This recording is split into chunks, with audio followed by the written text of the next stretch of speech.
Well, joining us now is Bernard Dong from the Sporting Fraternity. Bernard, thanks for making time for us. Good morning. I'm looking at all these titles and everything is just going haywire. Vettel and Raikkonen fly home after Australian Grand Prix is cancelled. The UEFA to discuss possible Euro 2020 postponement. LPGA. Yeah, LPG postpones first major game of the year.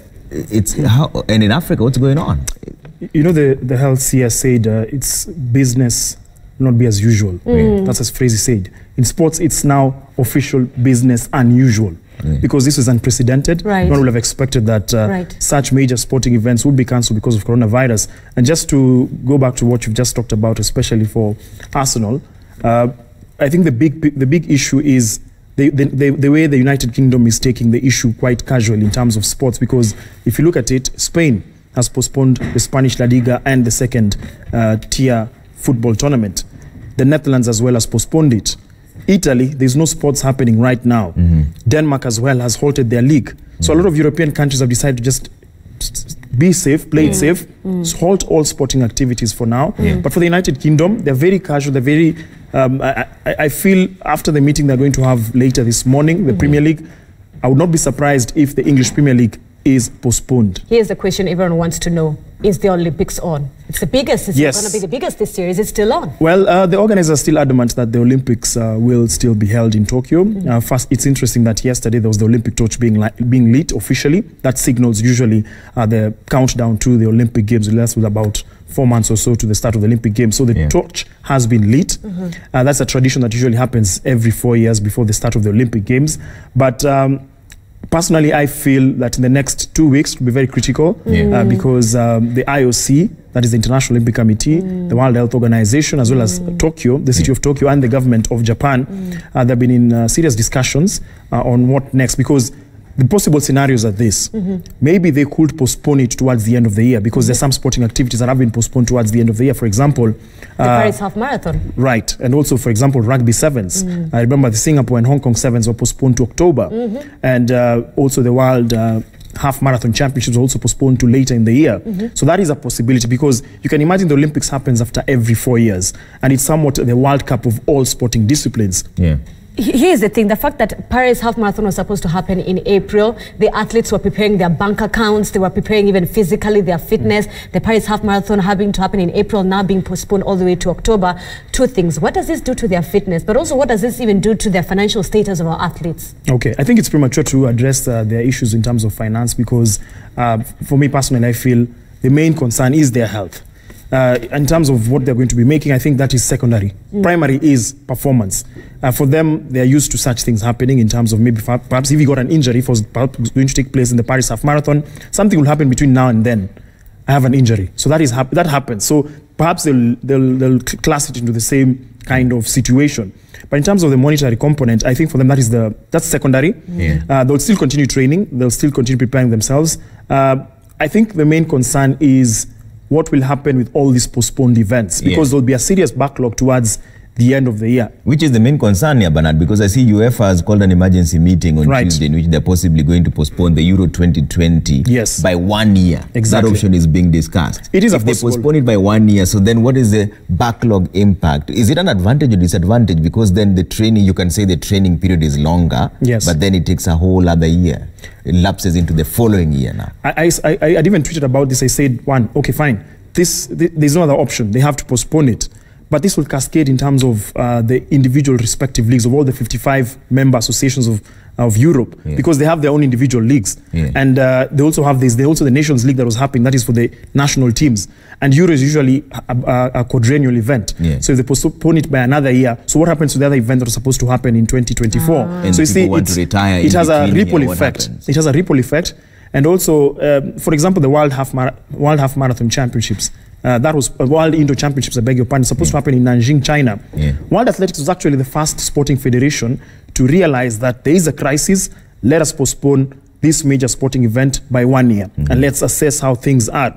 But for Euro 2020, next week, what is fascinating is that all the 55 member federations have been invited to interact via video conference, logically, because they can't go to the headquarters to discuss because of the situation right now, especially in Italy, France, Spain, the United Kingdom and other countries in Europe. So the representatives of all the 55 member their member associations of UEFA will be having what is called like a very massive video conference to discuss. I am not surprised if they decide to postpone Euro 2020 because that's the only likely scenario. The disease is not abating. It's growing exponentially in Europe. Almost 10,000 plus cases in Italy. The country is on lockdown. For France, from the coming week, universities, schools, any education facility is going to be closed. So, and games have been played under closed doors. So it's something that's really disrupted global sports. Here's the thing. Before Trevor asks his next question, because we're still on this question of the calendar, event calendar. So quickly, should these events, in your own opinion, should they be cancelled completely or postponed? The reason why I asked that is because what we're just saying, right? So for example, we're expecting Olympics to happen this year. If they postpone it to next year, what does that do to Olympics? That meaning that it will have to be, it wouldn't be the next consecutive year that we had hoped for. So should they just cancel it as it is, leave alone just postponing it? Because of the event calendar and how long these events happen after every 4 or 5 years. I think that is a headache most of these organizers are facing, because on one end, you're looking at it, if contracts have been signed. Yes. For example, this weekend, we're supposed to have the Australian GP happening in Melbourne. 2 days ago, we had that one of the members of the McLaren team, they were participating in the Formula One. One of the members was found to be positive with the virus. And what was fascinating is that the impact it had immediately on the rest of the teams, because they were very jittery, they were very uncomfortable. So what happened is the BBC had a story, and of course, they forecasted that the entire championship will be postponed. So there are contracts that are signed. It's a lot of money that is usually involved in this. And that's one of the reasons perhaps why the Tokyo Olympics organizers are very cautious before they make a definitive decision. Because they would prefer if it came from the International Olympic Committee as opposed to Tokyo. But of course, it is symbiotic, because the IOC's decision will be influenced by the government of Japan and the city, obviously, of Tokyo, the organizers, so that they can decide whether or not to postpone it towards the end of the year, or they can.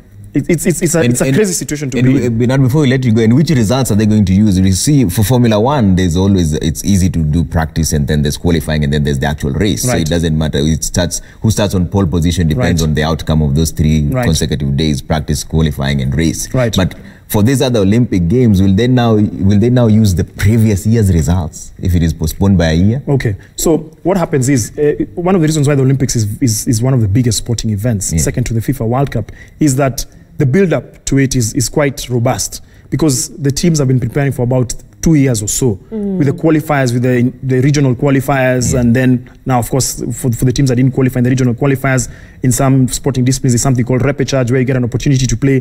For example, Kenya, like give me a good example, Kenya was supposed to be facing Colombia in April for the qualifier of the 2021 Rugby World Cup for women. That is called a repechage, because they were not able to qualify by the regional qualifiers. So they were supposed to face Colombia from South America. But now, with the way the calendar is and the way things are going, I suspect that they'll just nullify everything to some extent, if the Olympics are actually going to happen, or they might actually delay some of the, because there's some qualifiers that have also been cancelled. There was supposed to be some qualifiers happening between this period now that have been cancelled. Boxing as well, some qualifiers are supposed to be happening, they have been cancelled. So I think this is something that has really blindsided global sport, because it's something that we've never been faced before. It's unprecedented, exactly. Here's the thing, Bernard, very quickly. The fact that we are journalists right here, but specifically you're a sports journalist. We've seen what it has done to the calendar of events. What does this do to journalists in the sports desk? Because you had events to cover this year, you had all of this. Should the fact that they're being postponed. Space for you now? You know, what happens to sports journalists? What happens I'll give you my own personal example. Of course, example. I had been invited by the South African Football Association this coming week to attend World Football Summit. This is a summit, of course, that has stakeholders from around the world and journalists from across the continent as well, just to look at ways on how to improve the sport specifically in the continent. And it was going to have officials from the Spanish La Liga, it was going to have officials from FIFA. That event was cancelled. And you see, this is an opportunity to be able to grow your career as a sports journalist, to interact with some of these decision makers. Some of you can even actually make contacts with some of these officials. So directly, personally, I apologized, and I sent them an email, and I told them, unfortunately, I'll not be able to travel, because the city where this particular championship is supposed to have has had a case of the coronavirus. And in the past 5 days or so, South Africa now has more than 10 cases. So it's for sports journalists, it's also difficult, because we are so used to having a kind of calendar. You know that this particular time we'll be having the Champions League, this time we'll be having this World Championships, this time, especially for most journalists, 2020 was supposed to be the Olympics here. A lot of journalists were interested in going and covering that event. So what are sports journalists in South Africa saying? Well, I think for them, it's the same scenario for other countries, especially like in Spain and Italy, because Italy, you're a sports journalist. You're going to the office every day. The Italian Serie A is not happening. The second tier Italian league is not happening. The MotoGP is not happening. Nothing is happening. There's the Rugby Six Nations are supposed to happen this past weekend and this coming weekend.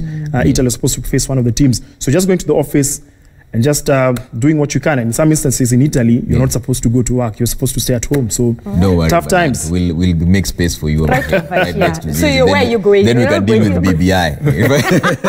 Thanks, Manad. That's been Most welcome. Thank you so much. Sporting Action. Thanks for making time for us.